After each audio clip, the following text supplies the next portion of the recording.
If you love doing really awesome damage, potentially to multiple enemies every round, and being a great healer, and bringing boatloads of other support and utility to the table, then you might want to make today's build your next character. Welcome to D4.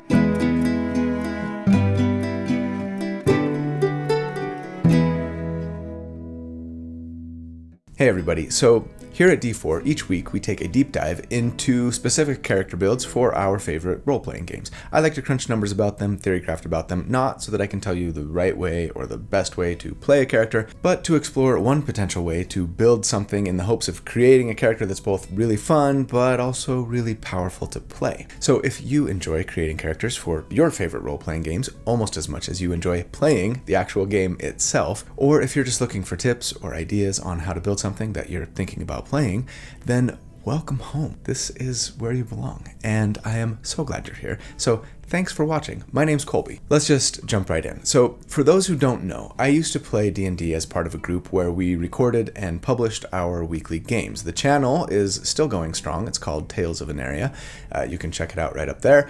It's filled with wonderful people. I just decided to step away because I wanted to give a little bit more time to my family. I still play, but it's a little less frequently and a little more casually. Maybe we'll record those sessions one day too. I don't know. Maybe once my kids are a little older.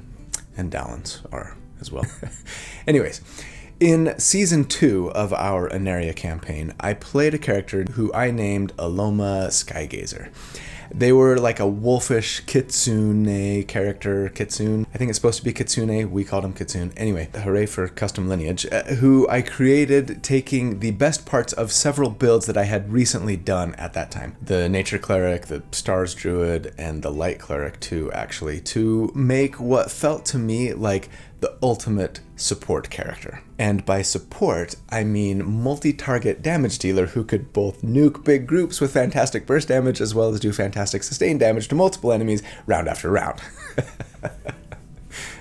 I mean, yeah, longtime viewers know this about me, right? This is how I love to build and play like support characters. As someone who can do great damage, whether as Nova damage or sustainably, but then who can heal and buff when necessary, sometimes even only between combat encounters, or like when someone goes unconscious, right? Because yes, thanks to the way that healing and damage and going unconscious works in D&D 5e, as most of you know, it's usually most efficient to wait to heal until a party member gets knocked out first, focusing instead on controlling and killing the enemies and maybe saving most of your healing for when the fight is over. I think I really used to annoy my friend Scott when I would play this way, since I liked to claim that I was a support character, but I wouldn't really act like one in combat, right? I mean, I don't necessarily love that playing like that happens to usually be the most efficient way to play. Again, I don't make the rules, I just understand them. I should probably put that on a t-shirt, maybe with an asterisk that says, except when I don't. But anyway, yes, here's hoping that the yo-yo effect gets changed somewhat in the new rules coming out later this year. It seems like they might, a little at least, based on what we're seeing in playtesting thus far. But anyways, over almost 2 years that it's been since I started playing Aloma, I've had several requests to do a build video on that character, and I figured today I would finally answer those requests. So yeah, we're talking about a character who has access to some of, if not the best multi-target damage dealing abilities in game, as well as access to some of the best healing, support, and utility features in game, all combined into one super versatile, do-it-all wonder. I loved playing this character, and I think you're going to enjoy it too. So I proudly present D&D build number 165, the Starlight Shaman, Black Hole Sun. Black Hole Sun. The Lunar Eclipse, the Moon Knight. Stephen, actually, I am Stephen. The Lunar Guardian. Those were all great ideas. Thanks to everyone on the Discord server for the suggestions, but I think my favorite was offered up by Wovenation, the Starry Knight. Knight with a K. Get it? So yeah, that's what we're going with. Huge thanks to my good friend Randall Hampton, who created this fantastic artwork for the character build. He does this every week. I really loved this one. Those spirit doggies are just adorable. If you would be interested in following Randall to check out the other stuff that he's done, or potentially reach out to him to see if you can commission him to create some art for your character or even your entire party, I'll put links in the video description as always on how to do so. But first, I do want to talk to you guys, remind some of you about World Anvil, the sponsor for the video this week, and also a company whose services many that play at my table take advantage of, me included. World Anvil is basically the best software out there for both GMs to build their homebrew world and for players to interact seamlessly with that world. For you world builders, you DMs and GMs, World Anvil supports over 45 TTRPG systems, including D&D and Pathfinder, as well as dozens more. It will even help you integrate your own gaming system to work with their software. World Anvil makes it really easy to create wiki-style presentations of your world and your writing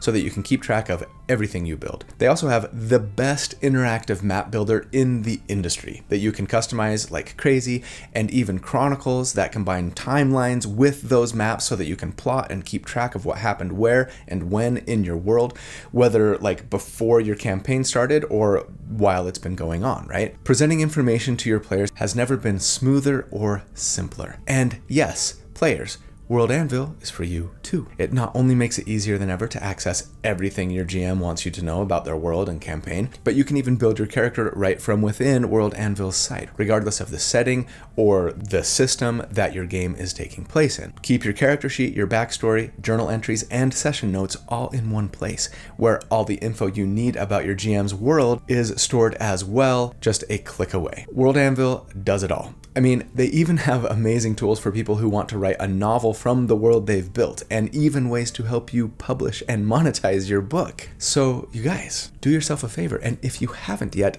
go check them out. Sign up for a free account, if nothing else, to see what you might be missing. When you do, I would appreciate it if you'd use this URL right here so they know I sent you. I'll put a link in the video description as well, of course. And if you decide to get a subscription, which I bet you're gonna wanna do, if you use the code D4 at checkout, you will save, brace yourself for this, an incredible 51%, yes, 51%, more than half off. That is sheer insanity. Go take advantage of this before they change their minds. Huge thanks to World Anvil. You guys are the best. And let's get back to the build. All right, at level 1 for our starting class, we're going to go with Cleric here. Cleric is actually going to give us the base upon which we will build all of our multi-target damage for this character. It has the added benefit of giving us some nice defensive boons right out the gate, since they get both medium armor and shield proficiency, which is fantastic. As for our race, we're actually going to go with custom lineage here, and I feel like it's been a minute since I've used my old standby, but it did feel important for this build thanks to a feat that we really want to make it work best. Also, I mean, it's what I did on Aloma when I built this character, and I'm trying to recreate that, right? I actually made Aloma a little bit more of like a wolf-like looking kitsune character, which was a race that inhabited Corey, my DM's homebrew world of an area. So yeah, shout out again to Custom Lineage, letting you make a race that doesn't really exist in official D&D content, but still have it be official, right? But yes, as a custom lineage, we get a free feat right at level 1, and for the free feat, we are going to take Crusher. That might seem a little odd for now.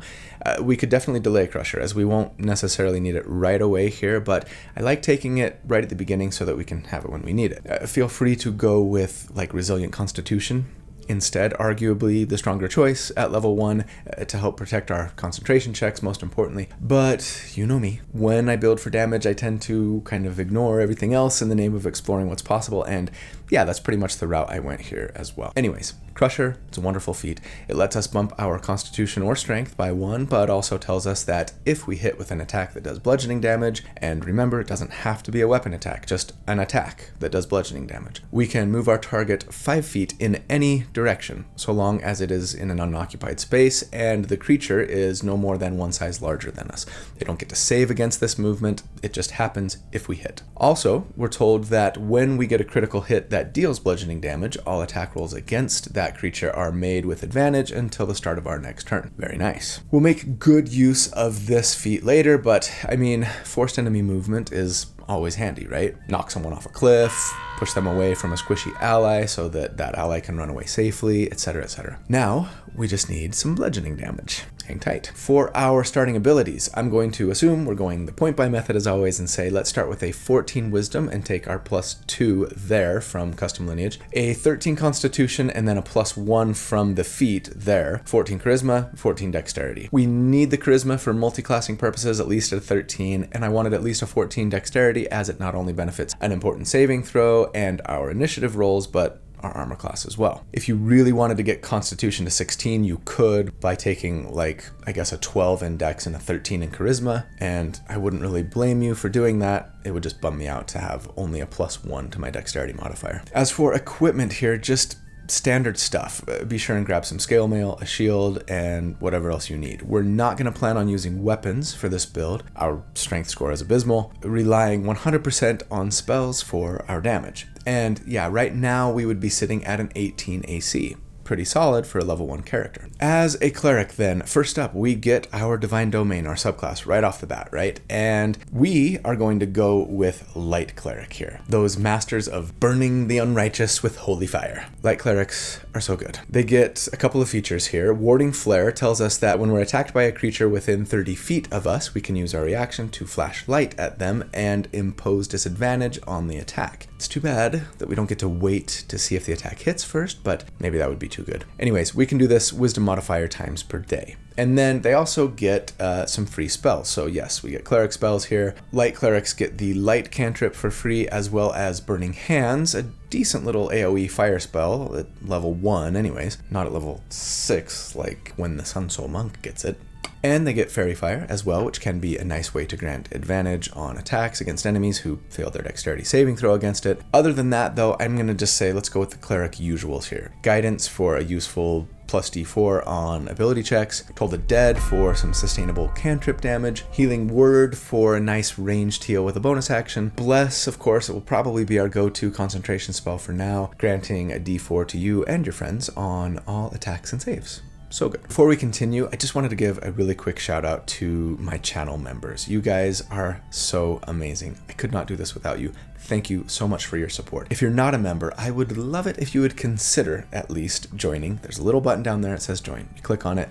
It'll tell you about all the benefits that you can get as a member. It's really not very expensive at all. You can get access to the library of write-ups that I create for each of these builds to help you recreate them yourself a little more easily, access to the community Discord server, access to the monthly live Q&A hangout sessions that we do. Anyways, thanks for considering it. And even if you don't want to be a member, that's okay. Just watching and liking and subscribing, commenting, clicking the notifications bell, these are great ways to support the channel too. So I am just really glad that you're here watching. Thanks. But at level 2, I said that we needed bludgeoning damage, and I don't want to wait any longer to get it. So we are actually going to go with a Warlock dip here. Why is your cleric taking a level in Warlock? I'm not sure why your character would, but this is how I worked it out for Aloma. They started off as a light cleric, having heard the call of the sun god of their world. But in a coming of age ceremony that all kitsunes of their world went through, they bonded with a nature spirit who would guide them throughout their life and grant them a portion of their primal power. You know what? Why don't I post the backstory that I wrote for Aloma online? So if you want to read it, you can. I kind of really liked what I came up with. It wasn't crazy amazing or super long. It's like 6 pages of a Word doc. Is that long for a backstory? Maybe that is long. Anyways, maybe some of you will enjoy reading it. Check in the video description for a link if you're interested. The way we kind of worked it out for Aloma's backstory really made it feel more like a shaman-y kind of thing than a warlock-y kind of thing. And this is the great benefit of talking with your DM before your campaign starts about how to fit your character into their world and story, right? Anyways, Warlocks also get their subclass here, their otherworldly patron, and we are going to go with Genie. I think my favorite subclass of Warlock. So potent, so fun, so unique. As a Genie Warlock, we get to, first up, choose our Genie kind. We pick the nature of our Genie patron, and we, as I almost always do, are going with Tao here. As such, damage. Our Genie's Vessel feature, which tells us that we can like jump into our lamp or ring or whatever for a few hours a day, and it can act as a nice storage space and potentially a safe haven, right? But in addition, it also tells us that once per turn, when we hit with an attack, any attack, doesn't have to be a weapon attack, we can do extra damage equal to our proficiency bonus, and that damage type is based on our Genie kind. As a Dao Genie Warlock, that means we do bludgeoning damage once per turn, and yes, we thus can take advantage of our Crusher feat, even if we're hitting an enemy with a spell attack, right? So long as the spell is actually making an attack roll and not calling for a saving throw. Now, you may have noticed that we haven't talked about taking any spells that make attack rolls as of yet. Feel free to grab like Guiding Bolt at Cleric level 1 if you want in order to do that, right? But no worries, we're going to get something better eventually. And I mean, no, we wouldn't want to really rely on, say, Eldritch Blast that we could pick up at Warlock 1 here, since we do get Warlock spells and a single Warlock spell slot that resets on a short rest, which is nice. But those Warlock spells would use our Charisma for their spell save DC and hit chance, and we'd rather use our better Wisdom score for that, right? So instead, as far as spells here, I just focus on grabbing things like Armor of Agathis that are unique to Warlocks and that we can't get from Cleric, and that just kind of work no matter what. In this case, giving us some temporary hit points and returning cold damage to melee attackers. At level 3,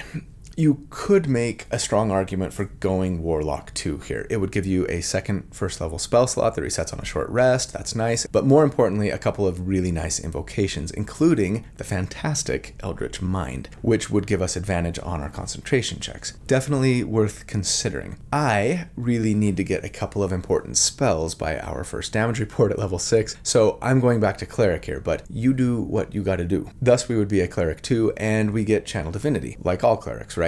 We can use Channel Divinity once per short rest to do one of 3 things. Turn Undead, it forces undead creatures within 30 feet to make a Wisdom save or spend a minute running away from us. Harness Divine Power lets us use a bonus action once per day to recover spent spell slots.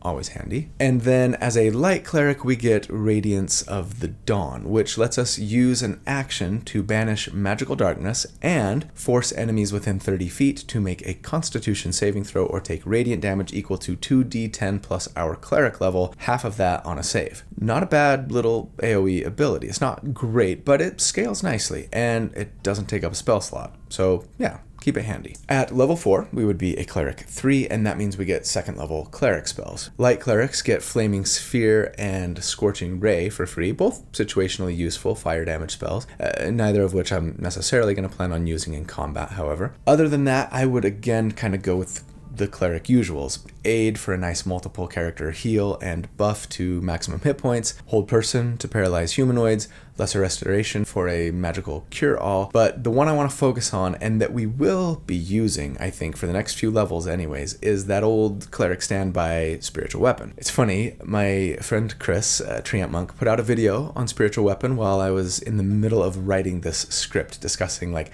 the pros and cons of the spell, and especially the spell versus the telekinetic feat.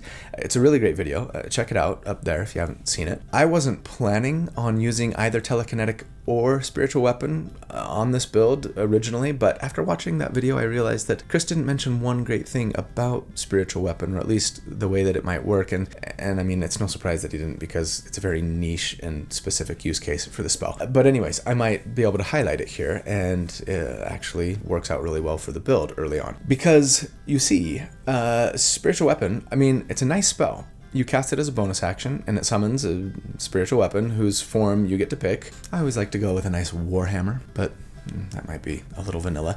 Anyways, on that same turn, and then every turn thereafter, you can use a bonus action to make a melee spell attack with the weapon. It does 1d8 plus our wisdom modifier in force damage. It can also move 20 feet with that same bonus action. And here's the great thing about the spell. Notice the wording. Even though the attack is being made from the spiritual weapon's position, we are the ones making the attack, right? It says, you can make a melee attack. So it functions similarly to like the Echo Knight's Echo that we made great use of in that Echo Knight build I did a few weeks ago. Is that my last card? It might be. Why is this important? Because the Crusher feat and the Dow Genie bludgeoning damage are both dependent upon us making an attack on our turn. Technically, then, on our turn, we can now make an attack from the spiritual weapon's location, add bludgeoning damage to it thanks to Genie Warlock, and move the enemy thanks to the Crusher feat. And that's just a fun and potentially really useful interaction, especially later on. At level 5, we would be a Cleric 4, and we get our first ability score increase or feat. And I'm going to assume that we're just bumping our Wisdom to 18 to improve our spell hit chance and spell DC, among other things, but again, don't forget your concentration check. Resilient Constitution is absolutely worth considering here if you didn't take it at level 1, as is Warcaster if you didn't go Warlock 2, right? As always, I'm exploring the extent of what's possible damage-wise, but you should probably be more concerned about your defenses than I am laying out here. Yes? Yeah, well, that's just like your opinion, man.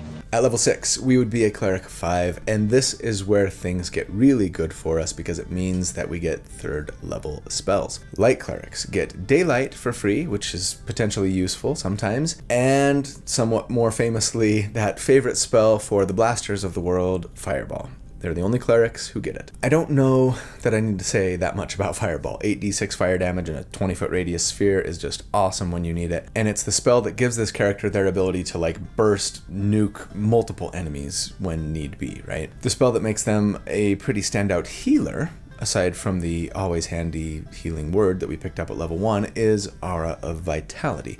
This lets us, with our concentration, heal 2d6 damage every round as a bonus action to creatures within 30 feet of us. I rarely, if ever, would pull this spell out in combat, instead saving it for in-between combat encounters. Unless we're talking about Baldur's Gate 3, of course, where it doesn't take concentration. Take a drink. Instead, saving it for in-between combat encounters, as over the course of the 1-minute duration of the spell, it would heal around 70 points of damage on average if you just used that bonus action every round for 1 minute straight, right? Even letting you divide that healing up among your entire party if need be, making it a super efficient heal spell. But no, what I would generally use my concentration for in combat is, of course, Spirit Guardians, that other quintessential cleric spell. This spell is truly one of, if not the best area of effect damage dealers in the game, at least for sustained area of effect damage, right? It lasts for 1 minute, it requires any enemy who starts their turn within 15 feet of you or enters that same area on a different turn, whether of their own free will or not, to make a wisdom save or take 3d8 radiant damage, assuming you're good or neutral. It's necrotic damage if you're evil. They take half damage on a save, and that damage scales by 1d8 for every spell level that you upcast it. Oh, and don't forget that enemies in the aura also have their move speed halved. Such a fantastic spell. And so, at level 6, it is time for our first damage report. Let's talk about what combat is going to look like for us here. On round 1, we're going to be casting Spirit Guardians with our action, and then with our bonus action, looking menacing. Yeah, one downside of Spiritual Weapon is that while it's only a bonus action to cast and use, it is a spell, meaning that we can't cast it and another spell that's not a cantrip on the same turn, right? So we can't get both Spirit Guardians and Spiritual Weapon going right on round 1. Spirit Guardians is more important, so we're going to do that first. We'll cast it and then move into an area where you can hit as many enemies with it as possible. On their turn, they're going to take damage. On our turn, we'll cast Spiritual Weapon, positioning it next to our primary target, and then move, if we need to, so that the enemy is just 5 feet outside of our Spirit Guardian's aura. We'll hit that enemy with Spiritual Weapon, applying our extra bludgeoning damage from Genie, and thus pushing them into the Spirit Guardian's area thanks to the Crusher feat, causing them to take damage from the spell for the second time this round. With our action here at this level, we're just going to be casting Toll the Dead, whether on that same target if they're still alive, or a second one, which, by the way, now does 2d12 damage to an enemy so long as they're not at full health. Of course, we could do other things, Guiding Bolt, Fireball. Those just take up spell slots, and so I don't consider them to be sustainable, right? Now, in the past, when I've used Spirit Guardians to crunch numbers for multi-target damage builds, I've always just assumed that we were hitting 3 enemies with it every round. That's of course not going to be possible every time, though sometimes it'll be even better. We might get 4 or even 5, right? In order to keep build comparisons on the same level, like apples to apples, I'm going to continue assuming that we're hitting 3 enemies with it. Add to that hitting one of those enemies twice with the Spirit Guardian spell damage thanks to our forced movement, and altogether we're looking at 13d8 plus 2d12 plus 4 if everything lands and everyone fails their saving throw. And so, against enemies with a 10 armor class and a plus 0 to their wisdom save, we would on average here do 64 damage per round total, and against a 15 and a plus 5, it would be 49 DPR. And compared to other multi-target sustained damage builds that I've done to date, that's actually beating all of them at very low AC and save bonuses, but still near the top even when the enemy defenses increase. That is awesome, though admittedly not entirely unexpected. I think I kind of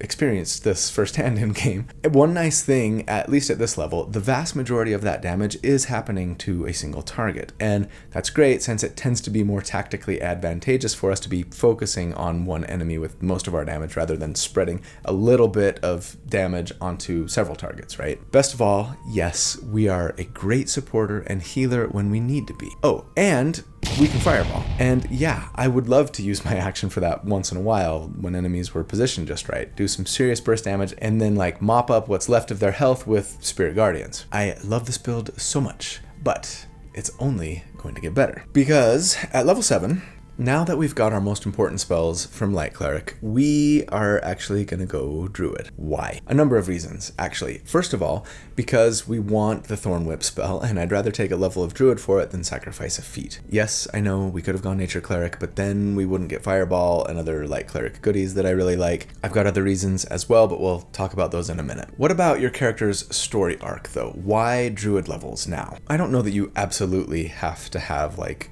a compelling character backstory story reason to do this personally, but your DM may want that. For Aloma, it's kind of a long story, but basically he discovered that the deity he had been following up until that point, the god of the sun, was actually a bit devious and had taken part in getting rid of the goddess of the moon. And upon discovering this, he kind of felt called to find and save her, and as a result, she granted him a portion of her power. It's a little more complicated than that, but you get the gist. I had a lot of fun trying to create the story with Corey's help to fit in his world and pantheon.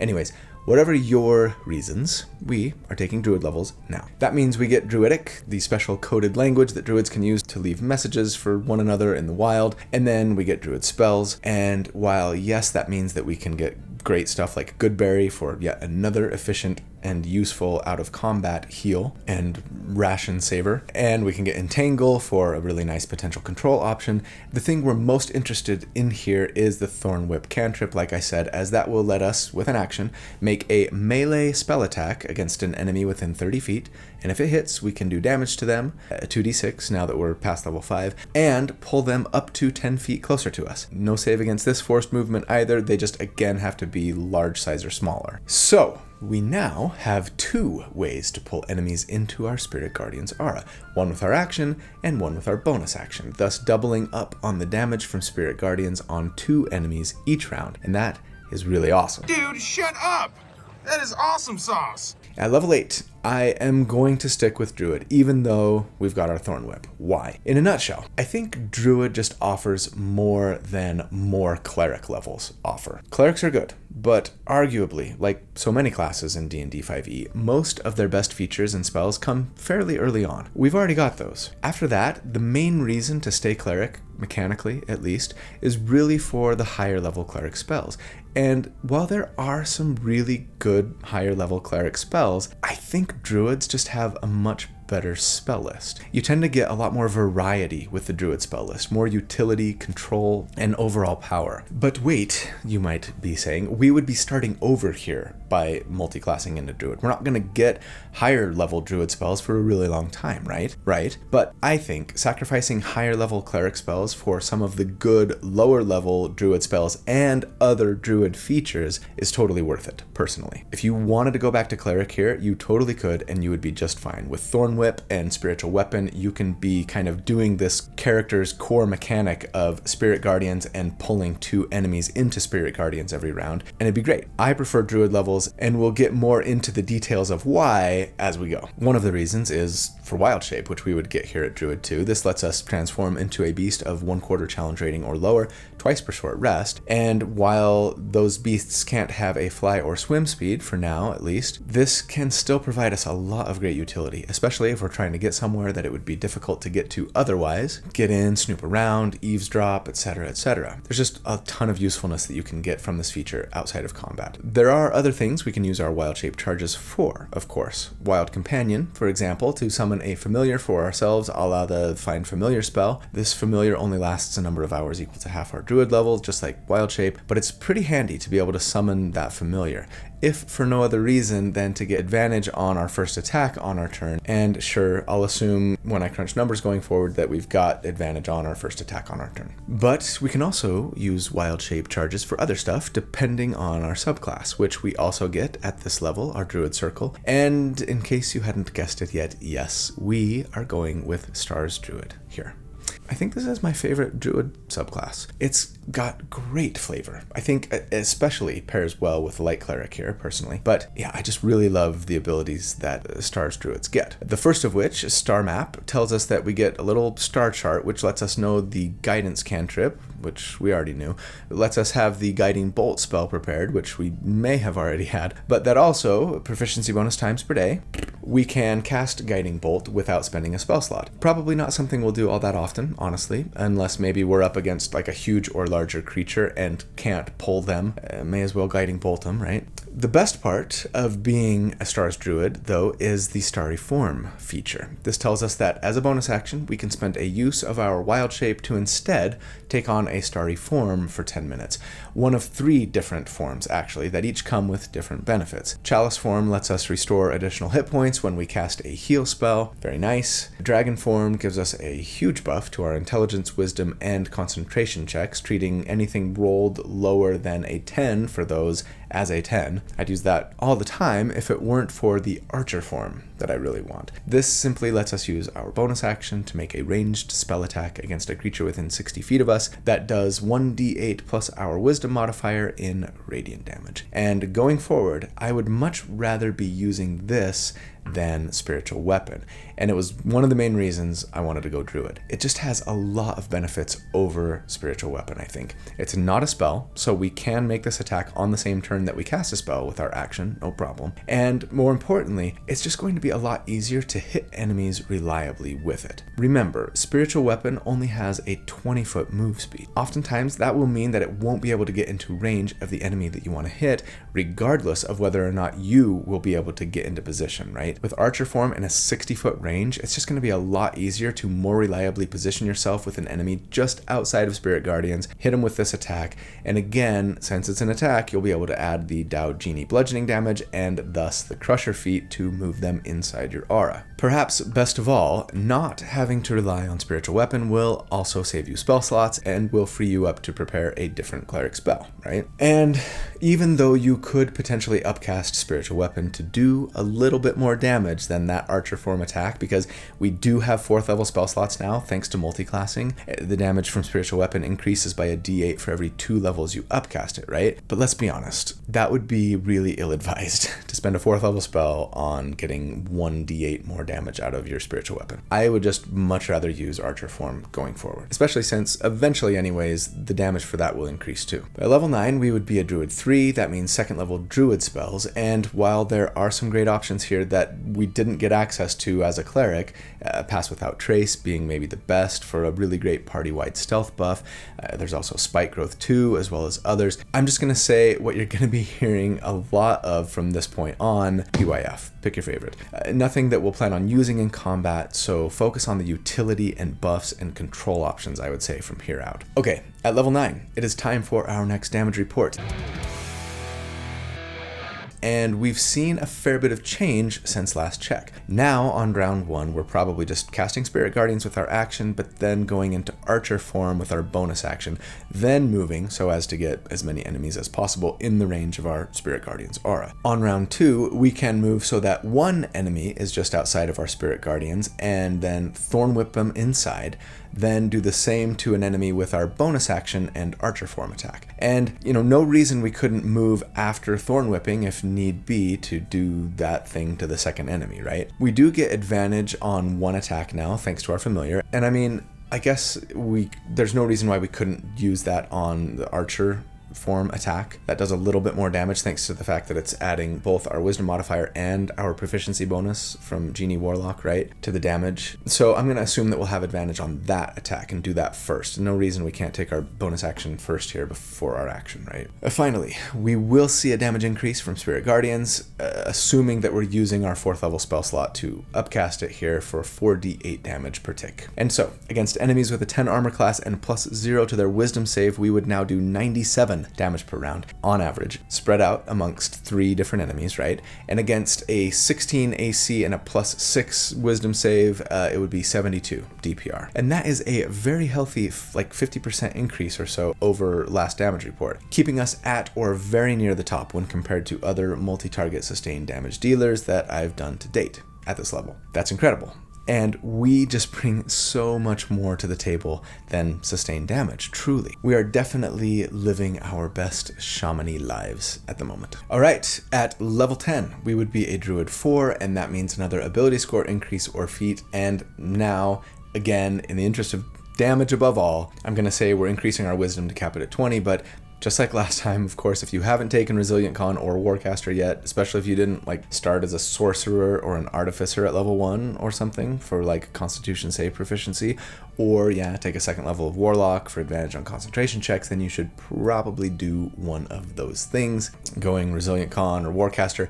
At this point, Constitution save proficiency is mathematically more advantageous than advantage would be, but of course you do get other benefits from Warcaster than just advantage on concentration checks. I'm assuming we're bumping Wisdom, you do the smart thing. We also get 5th level spell slots here, thanks to multi-classing, don't forget, so our Spirit Guardians is potentially doing 5d8 damage every tick. Also, we get a Wild Shape improvement here. We can now transform into CR 1/2 beasts, and it's okay if they have a swim speed. That'll come in handy once in a while. At level 11, we would be a Druid 5, and that means 3rd level Druid spells, and sure, Dispel Magic and Plant Growth are awesome, but probably also look to grab utility-based stuff like Water Breathing and or Water Walk. Those are nice, and they're rituals too, which is really nice. Sleet Storm for a little damage and control, and if nothing else, to put out a fire that you caused with Fireball that you haphazardly cast in the middle of a tavern made mostly of wood. Not that I would ever do anything like that on this character.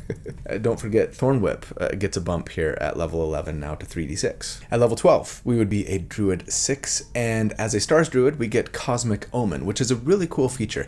It tells us that at the end of every long rest, we roll a die, and then proficiency bonus times per day, we can do something cool with our reaction based on what we just rolled. If we rolled even or wheel, then we can add a d6 to an attack, a save, or an ability check when a creature, including ourselves, is about to make the roll. So we do have to decide beforehand. If we rolled odd or woe, then we could subtract a d6 before an enemy makes their roll for one of those things. And this ability pairs really nicely with the Augury spell. We could have taken that at Cleric 3, and I would advise doing so. It really kind of gives this character a feel of being able to consult the stars to determine the course of future events and get guidance and or alter, the course of events. It just makes for some really awesome flavor and some really nice utility and combat functionality. I love it.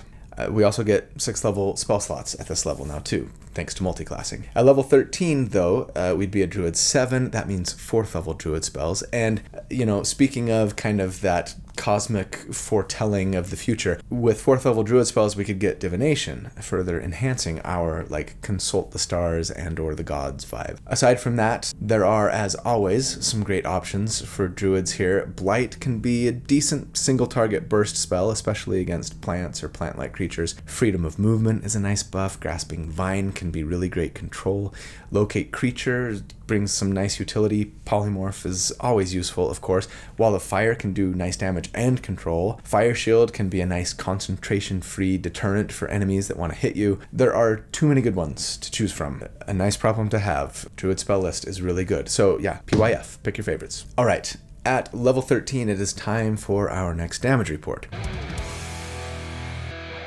Since last check, the main increases to our damage have come in the form of an increase to our wisdom modifier and increases to our spell slots. Tactically though, things look about the same. We've just kind of made massive gains in the support, control, and utility options that are available to us. But against enemies with a 10 armor class here and a +0 to their wisdom save, we would on average do 149 DPR total.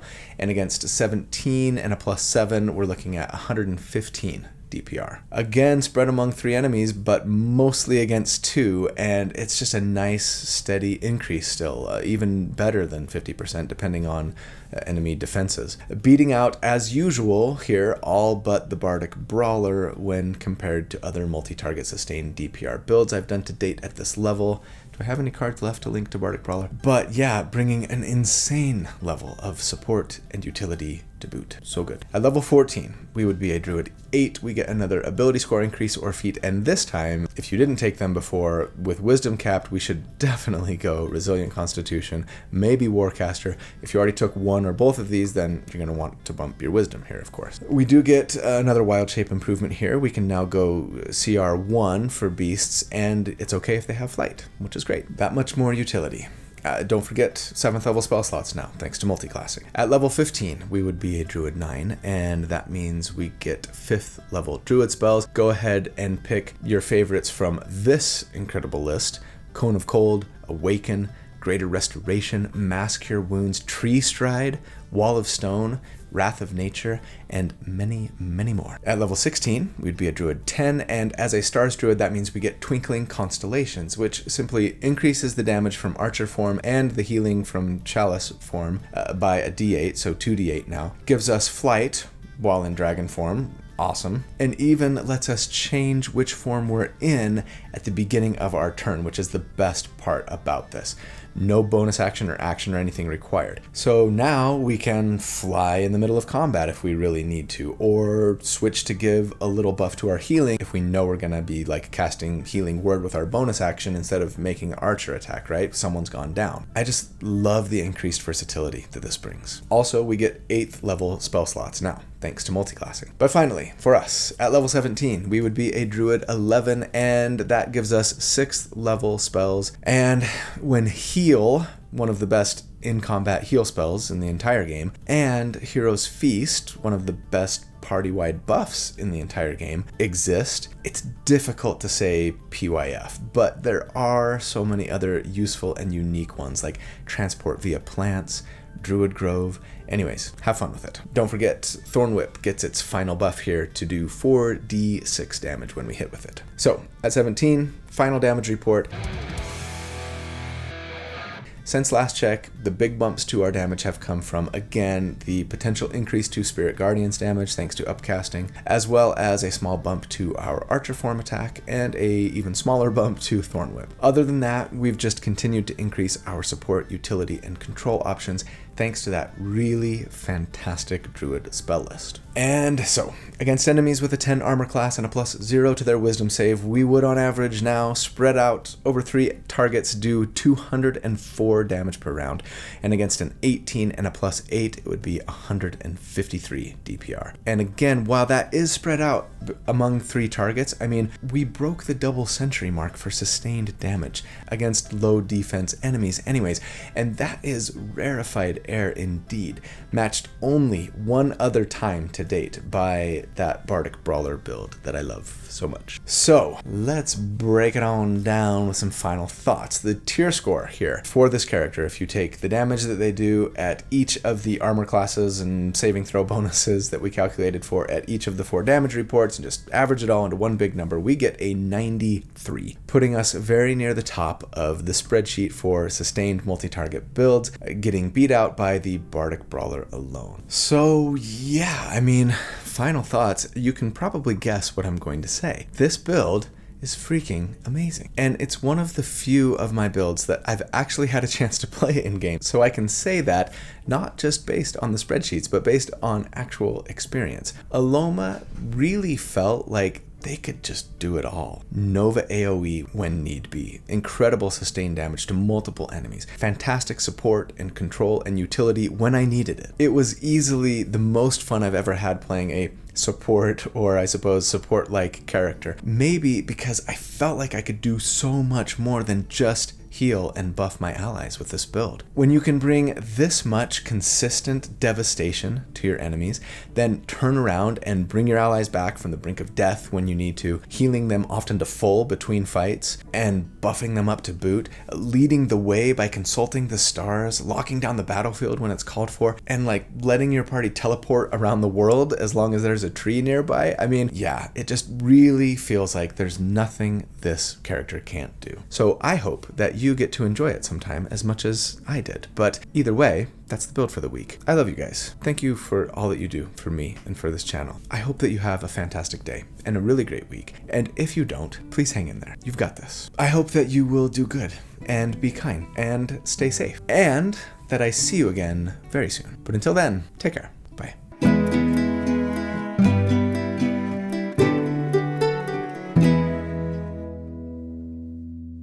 In the light of the sun, we are found, we are undone.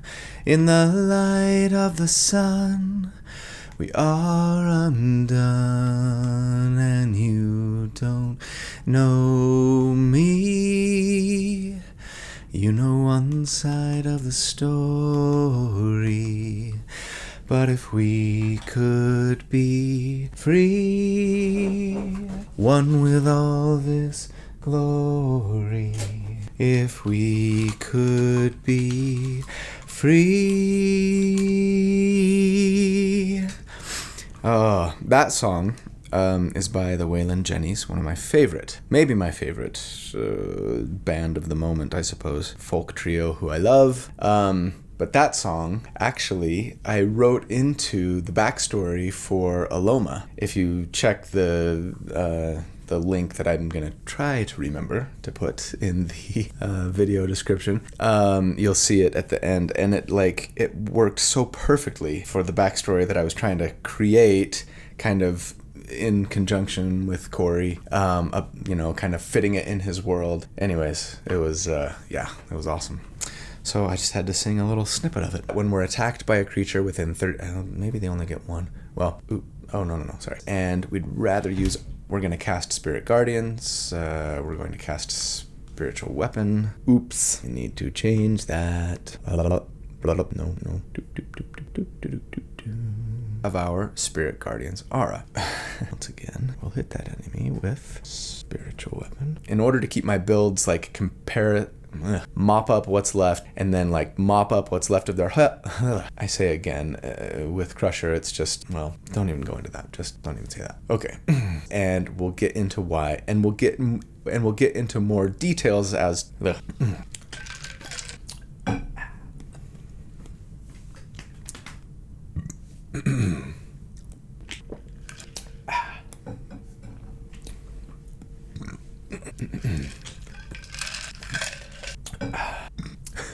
That's probably the third time in a row that I've taken a drink, said at the end, and then burped.